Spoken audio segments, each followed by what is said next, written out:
Born on April 13, 1743, Thomas Jefferson is one of the most monumental icons in United States history. Included in his legacy and his work for the United States is that he was the drafter of the Declaration of Independence, the nation's first Secretary of State, the second Vice President, and the third President.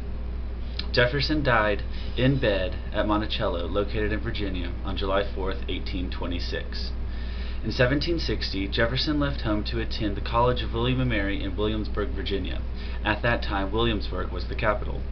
It was here that Jefferson fell in with a circle of older scholars that included Professor William Small, Lieutenant Governor Francis Fouquet, and lawyer George Wythe, and it was from them that he received his first true education. After 3 years at William and Mary, Jefferson had decided to read law under Wythe, one of the preeminent lawyers of the American colonies. There were no law schools at this time. Instead, aspiring attorneys read law under the supervision of an established lawyer before being examined by the bar. Wythe guided Jefferson through an extraordinary rigorous 5-year course study, more than double the typical duration. By the time Jefferson won admission to the Virginia bar in 1767, he was already one of the most learned lawyers in America. After passing the bar, Jefferson practiced law in Virginia for nearly 8 years. After taxes were placed on the 13 colonies by the British and after the Boston Tea Party, Jefferson became one of the most fervent supporters of the cause of the American independence from Great Britain.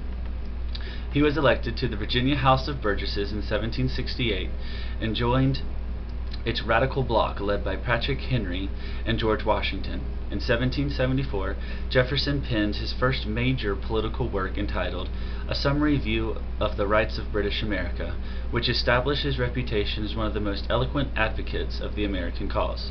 A year later, in 1775, Jefferson attended the Second Continental Congress, which he created the Continental Army and appointed Jefferson's fellow Virginian George Washington as the commander-in-chief.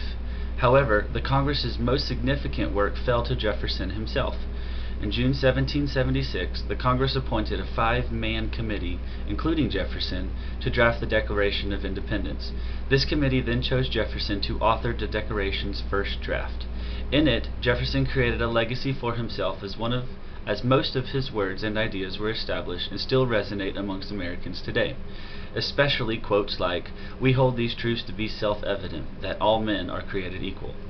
Years later, under George Washington's presidency, Jefferson served as Secretary of State and became Washington's second most trusted advisor, only falling behind Alexander Hamilton.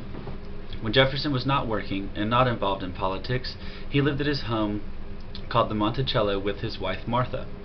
It was at this time that Jefferson most likely had an affair with a slave named Sally Hemings, who was in fact Jefferson's half-sister. Sally's mother, Betty Hemings, was a slave owner owned by Jefferson's father-in-law, John Wales, who was the father of Betsy's daughter Sally. While there is no definitive proof that Jefferson had children with Sally Hemings, the circumstantial evidence is all but conclusive. Jefferson was with Sally, either in France or Monticello, 9 months before the birth of all 6 of her children. It is therefore overwhelmingly likely, if not absolutely certain, that Jefferson fathered Sally Hemings' children. In the presidential election of 1800, Jefferson and Aaron Burr tied for first place with 73 electoral votes each. After a long and continuous debate, the House of Representatives selected Jefferson to serve as the 3rd U.S. President, with Burr as his Vice President. The election of Thomas Jefferson in 1800 was landmark in world history, the first peacetime transfer of power from one party to another in a modern republic. Delivering his inaugural address on March 4, 1801, Jefferson spoke to the fundamental commonalities uniting all Americans despite their partisan differences when he said, quote, "Every difference of opinion is not a difference of principle. We have called by different names brethren of the same principle. We are all Republicans. We are all Federalists." End quote. Jefferson's most significant accomplishment as president was with the purchase of Louisiana. In 1803, he acquired this land stretching from the Mississippi River to the Rocky Mountains from cash-strapped Napoleon in France for the bargaining price of just $15 million. For $15 million, he thereby doubled the size of the United States. Ironically, Jefferson died on July 4, 1826, on the 50th anniversary of the Declaration of Independence, the document he helped pen. Jefferson was a man of many contradictions. Jefferson was the spokesman of liberty and a racist slave owner, the champion of the common people, and a man with a luxurious and aristocratic taste, a believer in limited government and a president who expanded governmental authority beyond the wildest visions of his predecessors. However, as the author of the Declaration of Independence, the foundational text of American democracy, and one of the most important documents in world history, Thomas Jefferson will be forever revered as one of the greatest American founding fathers.